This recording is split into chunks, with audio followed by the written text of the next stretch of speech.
नमस्कार छात्रों, हिंदी व्याकरण के वर्ग में आप सभी का स्वागत। छात्रों, हिंदी व्याकरण में हमने पिछली बार विशेषण का अभ्यास किया था। आज हम क्रिया के बारे में जानकारी लेंगे। छात्रों, क्रिया की परिभाषा क्या होती है और क्रिया के भेद कौन से हैं, ये आज हम पढ़ेंगे। छात्रों, हर एक वाक्य में कोई न कोई क्रिया होती है। वाक्य में जिस शब्द अथवा शब्द समूह के द्वारा किसी कार्य के होने अथवा किए जाने का बोध हो, उसे क्रिया कहते हैं। जैसे सीता नाच रही है, बच्चा दूध पी रहा है, सुरेश कॉलेज जा रहा है। छात्रों, इन वाक्यों में नाच रही है, पी रहा है, जा रहा है, ये शब्द कार्य दर्शाते हैं। इनसे हमें किसी न किसी कार्य का बोध होता है। इसलिए इन सभी शब्दों से किसी क्रिया के करने अथवा होने का बोध हो रहा है, अतः ये क्रियाएं हैं। छात्रों, क्रिया एक विकारी शब्द है, मतलब उसके रूप में बदलाव आता है। वो कैसे, अब हम देखते हैं। छात्रों, क्रिया के मूल रूप को धातु कहते हैं। मतलब अगर हम क्रिया बोलते हैं कि पढ़ना, तो ये हुआ धातु। ये धातु लिंग, वचन और काल के अनुसार वाक्यों में बदलता है। जैसे हम उदाहरण यहाँ देख सकते हैं, लिंग के अनुसार उसके रूप में किस तरह से बदलाव आता है। सिद्धार्थ पढ़ता है और स्त्रीलिंग रूप में आता है मंजू पढ़ती है। वचन के अनुसार उदय पढ़ता है, नलिन और सलील पढ़ते हैं, मतलब बहुवचन में इसके रूप में बदलाव आता है। काल के अनुसार सलील पढ़ता है, यह है वर्तमान काल, सलील पढ़ता था, यह है भूतकाल, और उदय पढ़ेगा, यह है भविष्यकाल। इस तरह से लिंग, वचन और काल के अनुसार वाक्य की क्रिया में बदलाव आता है, इसलिए ये विकारी शब्द है। छात्रों, अब हम क्रिया के भेद देखते हैं।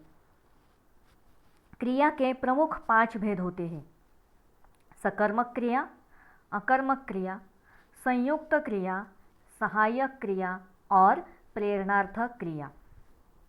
ये क्रिया के प्रमुख 5 भेद हैं। पहला भेद है सकर्मक क्रिया।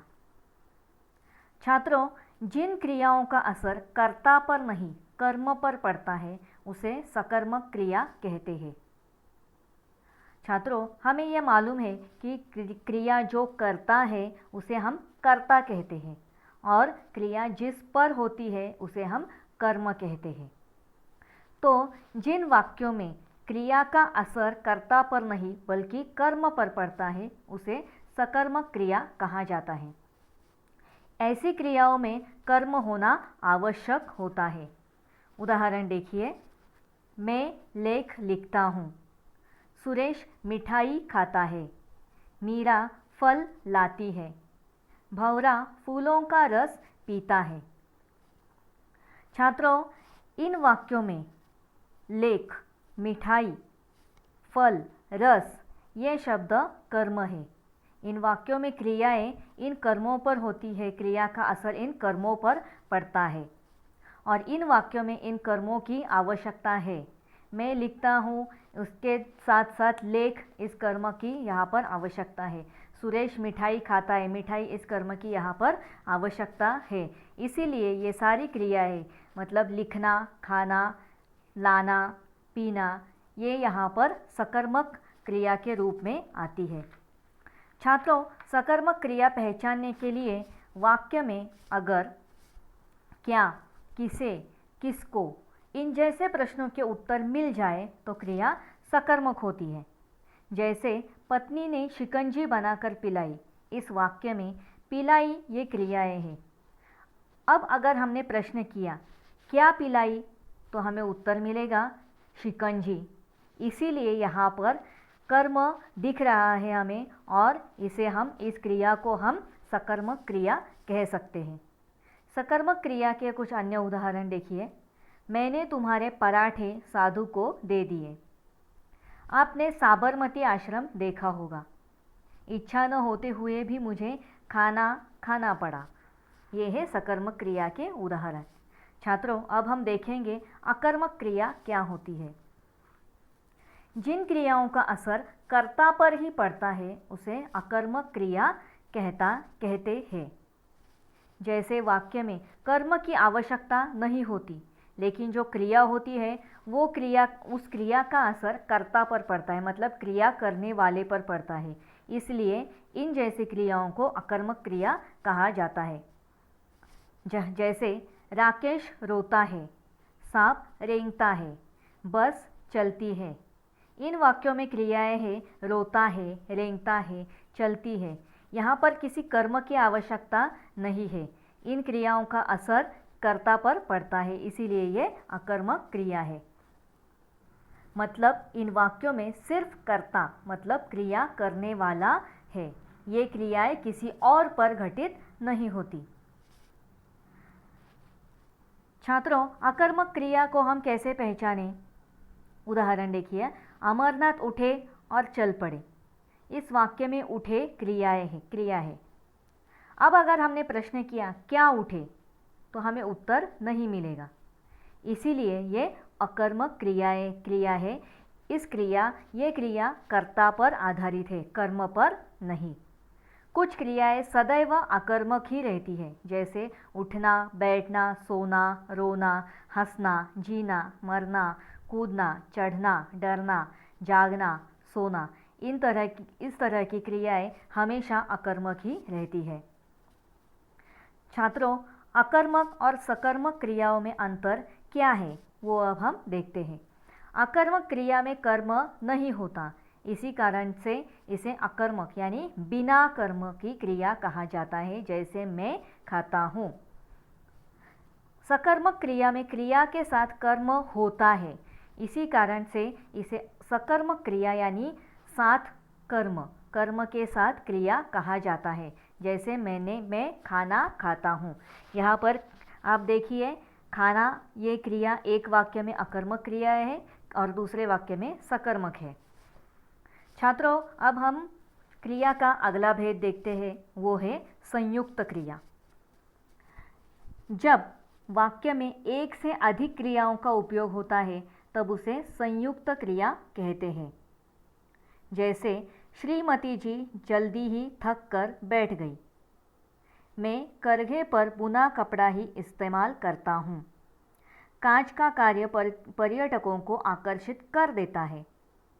इन वाक्यों में बैठ गई, करता हूँ, कर देता है ये क्रिया शब्द है, लेकिन इन क्रिया शब्द समूह में एक से ज़्यादा क्रियाएं हैं यहाँ पर शामिल है। जैसे बैठ गई, बैठना और गई ये दोनों क्रियाएं इसमें शामिल है, इसीलिए इन्हें संयुक्त क्रिया कहा जाता है। संयुक्त क्रिया के और उदाहरण हम देखते हैं। तनिषा अचेत सोनू को देख घबरा गई। शैतान कैसे घोड़े बेचकर सोया है। खरगोश पूरे दिन बाकड़े में बंद नहीं रह सकते। इस तरह से वाक्यों में अगर एक से ज़्यादा अधिक क्रियाओं का प्रयोग हुआ हो तो उसे संयुक्त क्रिया कहा जाता है। छात्रों, अगला प्रकार है सहायक क्रिया। सहायक क्रिया उसे कहते हैं जो क्रिया पदबंध में मुख्य अर्थ न देकर उसकी सहायक हो, अर्थात मुख्य क्रिया के अतिरिक्त जो अंश बचता है उसे सहायक क्रिया कहा जाता है।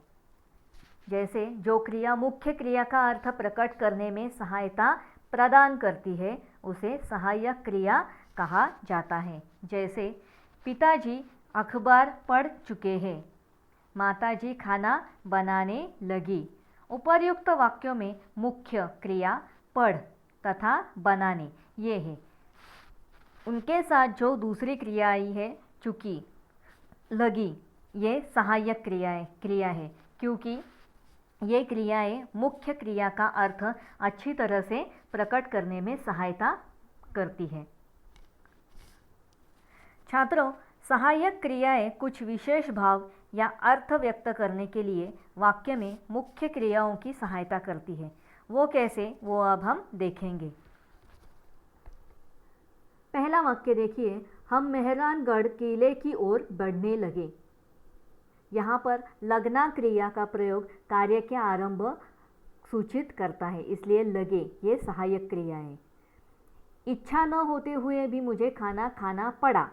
पढ़ना क्रिया आवश्यकता या मजबूरी सूचित करता है। आज का काम आज ही करना चाहिए। चाहना क्रिया कर्तव्य बोधक है, यहाँ पर ये कर्तव्य दिखाती है, ये सहायक क्रिया है। इतने अच्छे लेखक के होते हुए कौन जीत सकेगा, यहाँ सकना क्रिया सामर्थ्य का बोध कराती है, ये सहायक क्रिया है। माँ मैं खाना खा चुका हूँ, यहाँ चुकना क्रिया का प्रयोग पूर्णता बोधक है, मतलब क्रिया पूर्ण हो गई है, ये यहाँ पर दिखाने के लिए इस सहायक क्रिया का उपयोग किया गया है। आगे इनाम की खबर सुनते ही मन प्रसन्न हो गया। यहाँ पर जाना गया ये क्रिया आकस्मिक भाव का बोध कराती है। हम रोज़ाना आइसक्रीम जमाया करेंगे। करना क्रिया अभ्यास बोधक है, मतलब सराव दिखाती है, ये क्रिया हमेशा घटित होती है, ये यहाँ पर दिखाने के लिए इस सहायक क्रिया का उपयोग किया गया है। मैं बड़ी कठिनाई से घर पहुँच पाया। पाना ये क्रिया यहाँ पर प्राप्ति बोधक है, मतलब ये हो गया है, ये दिखाती है। पेट में दर्द होने के कारण मुन्ना सारी रात रोता रहा। रहना ये क्रिया सातत्य बोधक है, यहाँ पर सातत्य पूर्णता से कोई क्रिया हो रही है, ये दिखाने के लिए इस रहना सहायक क्रिया का उपयोग किया गया है।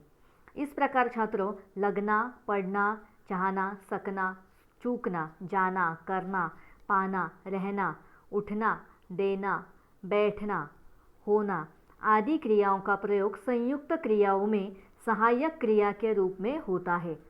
ऊपर यह बताया गया है कि क्रिया में ये क्रियाएं कौन से भाव प्रकट करती है। मतलब छात्रों संयुक्त क्रिया में जब एक से अधिक क्रियाएं होती है तब वहाँ पर एक क्रिया मुख्य क्रिया होती है और दूसरी क्रिया सहायक क्रिया होती है। छात्रों अब हम अगला प्रकार देखेंगे प्रेरणार्थक क्रिया।